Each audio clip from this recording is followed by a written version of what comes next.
تقریب سے خطاب کر رہے ہیں۔ ایاک نعبد و ایاک نستعین۔ پاکستان کے سامنے سب سے بڑے چیلنجز آج کیا ہیں؟ نمبر 1 چیلنج کہ ہم نے اپنی ملک کی انوائرمنٹ کا دھیان رکھنا ہے۔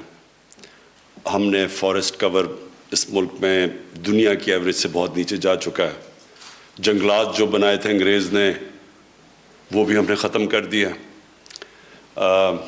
ہم نے اپنے دریاؤں کو پلوٹ کر دیا، پانی کے اندر وہ چیزیں ڈالی ہیں جس کی وجہ سے نیچے جیسے جیسے انڈس نیچے جاتا ہے جو دریائے سندھ، تو جو نیچے پانی ہے زمین کے نیچے وہ پلوٹ ہوتا جا رہا ہے۔ ایک سپریم کورٹ کی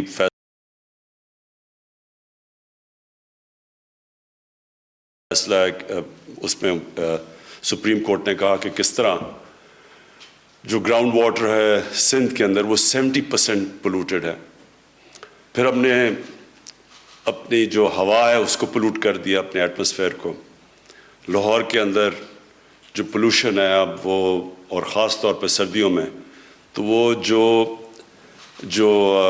ڈینجر لیول سے بھی اوپر چلی جاتی ہے پولوشن۔ اس کا مطلب کہ بچوں کے اوپر، بوڑھوں کے اوپر اس کا بہت برا ان کی صحت کے اوپر اثر آتا ہے، اور اس کی وجہ یہ ہے کہ ان پلانڈ سٹی ہے۔ ہم نے اپنے کوئی پچھلے 20 سال میں 70% جو کور تھا، جو فارسٹ کور تھا، جو درخت لگے ہوئے تھے وہ ختم کر دیا اور کانکریٹ بنا دی وہاں۔ پھر ہم نے پرواہ نہیں کی کہ جو چیزیں پلوٹ کرتی ہیں ایٹماسفیئر کو، مثلا یہ جو بھٹے ہیں اینٹوں کے، اس کے لیے کوئی آلٹرنیٹیو نہیں سوچا۔ اور جو آگے ہمارے لیے چیلنجز آ رہے ہیں وہ یہ کہ پاکستان نمبر 5 پہ ہے وہ ملک جو کہ کلائمیٹ چینج سے سب سے زیادہ متاثر ہوگا۔ تو اس لیے ایک گورنمنٹ جو کہ اپنی انسانوں کا سوچتی ہے اور اگلی الیکشن کا نہیں سوچتی، اس گورنمنٹ کے لیے امپورٹنٹ ہے کہ سب سے پہلے آج سے ہم پلاننگ کریں کہ ہم اپنی آنے والی جنریشنز کے لیے کس طرح ایک بہتر پاکستان چھوڑ کے جائیں گے۔ ایک وہ پاکستان جس طرح میں جب بڑا ہوا تھا تو پاکستان کی ماحولیت بالکل فرق تھی۔ لاہور میں جو عام نلکے کا پانی تھا وہ بڑا، یعنی ساری نلکے کا پانی پیتے تھے، بلکہ میرے گھر کے باہر نہر تھی اور میں نے اپنی آنکھوں سے دیکھا ہوا گرمیوں میں لوگ سائیکل سے رکتے تھے اور نہر سے پانی پیتے تھے، اور وہی نہر پھر آہستہ آہستہ پلوٹ ہوتی دیکھی۔ سورج سارا چلا گیا نہر میں۔ دریا راوی ہمیں یاد ہے، بوٹنگ کرتے تھے، چھوٹے ہوتے تھے تو ہم اسپیشل ٹریٹ ہوتی تھی کہ وہ 12 دری میں وہ کشتی میں جائیں، وہی دریائے راوی ایک سیوریج ڈمپ بن چکا ہے۔ تو یہ جو ہم نے اپنی، جو بھی آیا اس نے 5 سال کا سوچا اپنی الیکشن کا، کسی نے آگے نہیں سوچا کہ آگے ہم کس طرح کا پاکستان چھوڑ کے جائیں گے۔ تو ہماری گورنمنٹ کے اوپر یہ سب سے، میرے خیال میں میری گورنمنٹ پہ سب سے بڑی ذمہ داری یہ ہے کہ ہم یہ اپنے ملک کو، اس کے اندر جو یہ انوائرمنٹل ڈیگریڈیشن آئی ہے اس کو ہم ٹھیک کریں، اور اس ملک کو، اپنی قوم کو اس راستے پہ لگائیں کہ ہم یہ سب کچھ پھر واپس اپنی انوائرمنٹ کو، اپنے فارسٹ کور بھی امپروو کریں، اپنے درائے بھی صاف کریں، اپنی جو ایئر پولوشن ہے اس کو بھی ٹھیک کریں۔ تو یہ جو ہمارا انیشیٹو تھا، پاکستان کی تاریخ میں پہلی دفعہ کسی گورنمنٹ نے درخت لگانے کا سوچا، اور بڑا مذاق اڑایا گیا ہمارا شروع میں۔ جب پختونخوا میں ہماری حکومت آئی تو ہم نے فیصلہ کیا کہ 1 ارب درخت اگائیں گے، تو مسلسل مذاق اڑا، اور ابھی بھی جو ہمارے مخالف ہیں وہ مانتے ہی نہیں کہ یہ کوئی ہو سکتا ہے، کیونکہ کسی نے یہ سوچا ہی نہیں ہے ان چیز کا، کیونکہ کسی نے سوچا ہی نہیں آگے 5 سال سے آگے کہ کیا ہوگا۔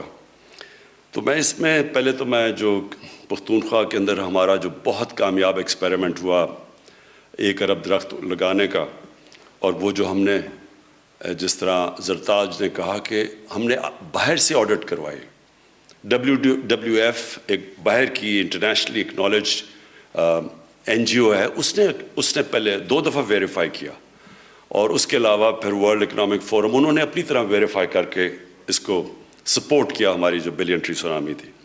آج ہمارے منسٹر بیٹھے ہوئے ہیں پختونخوا کے جو فاؤنڈر ممبر بھی ہیں تحریک انصاف کے, شاہ فرمان کے ساتھ یہ اشتیاق اڑموڑ.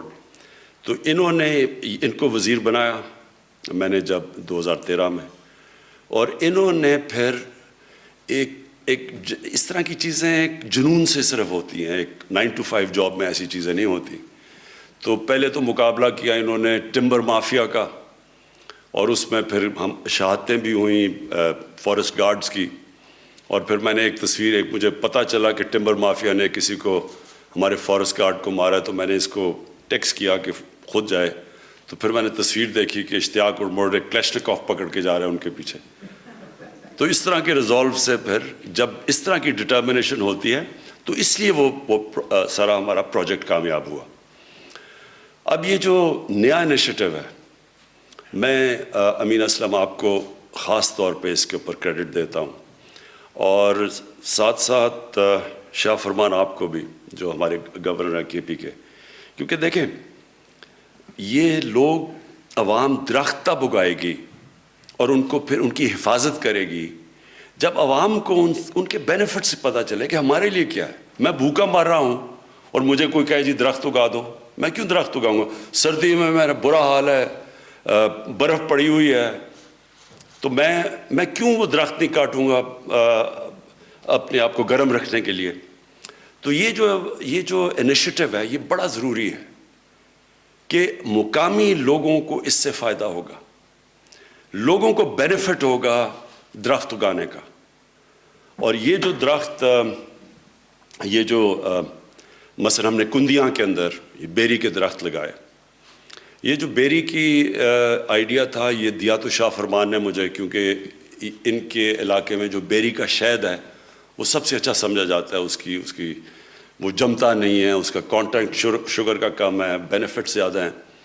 تو ہم نے پھر یہ جو ابھی امین اسلم نے آپ کو پلانٹیشن دکھائی ہے, کندیاں کا ایک بہت بڑا جنگل ہوتا تھا انگریز کے زمانے میں, یہ میاں والی میں ڈسٹرکٹ میں. تو یہ بالکل ختم ہو چکا تھا. ہم نے اپنے پرانے سارے جنگل ختم کر دیے تھے. بچپن میں گیا ہوں چھانگا مانگا جنگل میں, بڑے بڑے درخت تھے, سب آہستہ آہستہ جنگل ختم ہو گئے. ان کی زمینیں بھی لے کے لیز کر دی لوگوں کو, پولیٹیکل لوگوں کو. تو یہ جو ریکلیم کیا بعد میں اس کے اندر یہ چیز آئی. تو یہ جو آئیڈیا تھا کہ ہم اپنے جنگل کو استعمال کریں ہنی پروڈکشن کے لیے, شہد کے لیے, یہ زبردست آئیڈیا اس لیے ہے کہ اس پہ امیجیٹلی لوگوں کو نوکریاں ملیں گی. جب عام لوگوں کو, مقامی لوگوں کو نظر آئے گا کہ ہم پیسہ بھی بنا سکتے ہیں, ہماری روزگار بھی آ سکتا ہے, تو وہ پھر سب سے زیادہ وہ جنگلوں کو پروٹیکٹ کرتے ہیں. تو ایک تو یہ اس کے جو آئیڈیاز آپ نے امین اسلم بتایا کہ اس کی جو ایکسپورٹس ہیں دنیا میں ہماری پاکستان کی بہت ہی کم ہے, حالانکہ ہمارے پاس بڑی ورائٹی ہے, ڈفرینٹ قسم کے مختلف ہنی اس ملک میں آ سکتے ہیں. پہاڑوں میں اور ہیں, یہ جو سیمی ایرڈ ایریا ہے جو جدھر بیری اگتی ہے یہ بالکل اور ہے. اور پھر ہمارے 12, آپ کو پتہ ہے نا پاکستان میں 12 کلائمیٹک زون ہیں. یہ بڑا یونیک ہم بیٹھے ہوئے ہیں کہ اوپر سے لے کے سمندر تک 12 مختلف موسم ہیں. 12 مختلف موسم کا مطلب کہ 12 مختلف قسم کی ہیبیٹیٹ ہے, یعنی مختلف قسم کے پلانٹس اگتے ہیں, درخت اگتے ہیں. ہمارے بڑی ورائٹی ہے اس ملک میں, تو اس لیے شاید بھی ہم مختلف ورائٹی کے بنا سکتے ہیں. اور یہ جو انیشیٹو آپ نے لیا ہے یہ اس لیے زبردست ہے کہ اس میں گورنمنٹ اب مدد کرے گی. کیسے مدد کرے گی؟ اگر ہم کبھی بھی ایکسپورٹ نہیں کر سکتے جب تک کوالٹی کنٹرول نہ ہو. ایکسپورٹ صرف ہوتی کوالٹی کنٹرول پہ ہے. ہمارے پاس اس وقت جو سبزیاں ہیں دنیا میں بہترین سبزیاں ہیں, ہمارا پھل ہے دنیا میں مانا جاتا ہے, لیکن بکتا نہیں ہے کیونکہ کوالٹی کنٹرول نہیں ہے. اب یہ مڈل ایسٹ میں یہاں سے جو سبزیاں اور جو ہم پھل ایکسپورٹ کر سکتے ہیں کوئی مقابلہ نہیں کر سکتا پاکستانی پھل کا. آپ مڈل ایسٹ میں کئی دفعہ سیب کھائیں اور کیلا کھائیں تو اس میں فرق ہی نہیں پتہ چلتا. پاکستان کے اندر اتنا ٹیسٹ ہے ہمارے سارے, کیونکہ ہمارا اللہ کا شکر ہے موسم ایسا ہے. لیکن ہم ایکسپورٹ نہیں کر سکتے کیونکہ کوالٹی نہیں ہے. اس لیے اس میں پوری گورنمنٹ کو مدد کرنی پڑے گی, ministry of science and technology, کہ وہ کوالٹی کنٹرول میں مدد کرے. جیسے ہی کوالٹی کنٹرول آئے گی امیجیٹلی ایکسپورٹ کے لیے ہمارے پاس ہر قسم کا, شاید ہی نہیں صرف, ہر پروڈکٹ ایکسپورٹ کے لیے ہمارے پاس ہو جائے گا. اور یہ ہمارا دوسرا بڑا ایشو ہے. ایک یہ ہے کہ ہم نے اپنی انوائرمنٹ کو بچانا ہے, دوسرا اس ملک میں ایکسپورٹس بڑھانی ہے, کیونکہ جب تک ہم اپنی ایکسپورٹس نہیں بڑھائیں گے پاکستان ایک امیر ملک نہیں بن سکتا. اگر ہم باہر سے زیادہ چیزیں امپورٹ کریں گے اور ایکسپورٹ کم کریں گے کبھی بھی ملک کی دولت نہیں بنے گی, ویلتھ کریشن نہیں ہوگی ملک میں. تو ہم ہمیشہ پھنسے رہیں گے. یہ جو ہمارا مشکل پڑ جاتی ہے کرنٹ اکاؤنٹ کے اوپر کہ ڈیفیسٹ میں چلا جاتا ہے, پھر قرضے لینے پڑتے ہیں. اس لیے یہ دوسرا اس کا مقصد ہوگا کہ یہ جو بھی چیز پاکستان میں, جو بھی چیز جس سے ایکسپورٹس بڑھتی ہیں اس سے ملک کو فائدہ ہے. تو ایک انوائرمنٹلی, پھر اس سے ایکسپورٹس کا فائدہ ہے, اور پھر تیسری چیز ہمارے ملک میں ایک ینگ پاپولیشن ہے, دنیا میں سیکنڈ ینگسٹ پاپولیشن ہے. تو لوگوں کو روزگار چاہیے, یوتھ کو روزگار چاہیے. تو یہ تیسری چیز بھی پوری کرتا ہے کہ ان علاقوں میں, جن علاقوں میں یہ ہم شاید کہ انشاءاللہ یہ کریں گے ہارویسٹ بیری کے, اور یہ علاقے یہاں بڑی غربت ہے, یہ علاقے پیچھے رہ گئے ہیں. یہ میں نے دیکھے ہوئے ہیں جدھر ابھی کندیام جیسے بھی, وہاں بڑا ایک ریگستان, کم بارش کم ہوتی ہے. تو ان علاقوں کے اندر نوجوانوں کو نوکریاں ملیں گی. اور یہ تیسری چیز ہے کہ ہم ملک میں روزگار اپنا بڑھائیں گے. تو ہر طرح یہ ایک پروجیکٹ ہے جس کے لیے جو ہر طرح ہمارے ملک کی مدد ہوگی. میں یہاں ایڈ بھی کر دوں کہ ہمیں اپنی درخت اگانے میں دو اور چیزوں کے اوپر زور ڈالنا چاہیے, اور ایک کا اس کا بھی شاہ فرمان بات کرتا ہے, اولیوز کا. اس وقت ہمیں مشکل کیا ہے کہ ہم جو ایڈیبل آئل ہے وہ امپورٹ کرتے ہیں. جب ہم امپورٹ کرتے ہیں تو وہ سارا پریشر پڑتا ہے ہمارے کرنٹ اکاؤنٹ کے اوپر. ہم اس وقت پتہ نہیں تین ارب ڈالر کی ہم امپورٹ کرتے ہیں جو ایڈیبل آئل ہے, جو گھی ہے. اب مشکل یہ ہوتی ہے کہ جیسے ہی روپے نیچے جاتا ہے تو جو بھی امپورٹ ہوتی ہے وہ مہنگی ہو جاتی ہے. تو اس لیے ہمارا اس وقت جو گھی ہے وہ مہنگا ہو گیا, اور وہ عام آدمی استعمال کرتا ہے. تو اگر ہمارے یہ جو بلین ٹری کے اندر, 10 بلین ٹری کے اندر ہم پورا زور لگا دیں اولیو کی پلانٹیشن کے اوپر, میں آپ کو یقین دلاتا ہوں کہ ہمارا یہ مسئلہ ہی حل ہو جائے گا. بلکہ پاکستان ایکسپورٹ کرے گا, ہم اولیو آئل ایکسپورٹ کر سکتے ہیں. ہم نے ایک ایکسپرٹ بلایا اولیوز کے اوپر, کینیڈا میں ایک پاکستانی ہیں جو ادھر رہتے ہیں. تو انہوں نے مجھے بتایا کہ جو دریائے سندھ کی جو رائٹ سائڈ ہے, یہ جو سارا سلیمان رینج ہے, یہ بہترین علاقہ ہے اولیوز کے لیے. میں نے تو بلکہ اپنے گھر میں اولیوز لگائے ہیں, اور 3-4 سال میں اولیوز اگائے ہیں, اور زبردست قسم کے اولیوز اگائے ہیں. تو ایک تو یہ اولیوز کے لیے یہ ہمیں بڑا ضروری ہے, اس لیے کہ اس سے ہماری یہ امپورٹ بھی بچ جائے گی ایڈیبل آئل کی, دوسری ہم ایکسپورٹ بھی کر سکیں گے. اور پھر تیسری چیز کہ اولیوز سے جو انکم ہوگی ان سارے علاقوں میں, اور یہ سارے علاقے جب آپ انڈس کی رائٹ سائڈ پہ جاتے ہیں, جو سارے مغربی علاقے ہیں, وہاں سارے بہت زیادہ غربت ہے, وہاں اگتی نہیں ہے وہ چیزیں, نہیں, بارش کم ہوتی ہے. لیکن اولیوز کے لیے بہترین جگہ ہے. اس لیے اس کے اوپر بھی پورا ہم اپنے بلین ٹری کے اندر اولیوز پلانٹیشن کے اوپر بھی پورا زور لگائیں گے. اور ایک آخری چیز, میں نے اپنے گھر میں ایووکاڈوز لگائے ہیں. آپ یقین کریں کہ بہترین ایووکاڈوز اگتے ہیں یہاں پاکستان میں.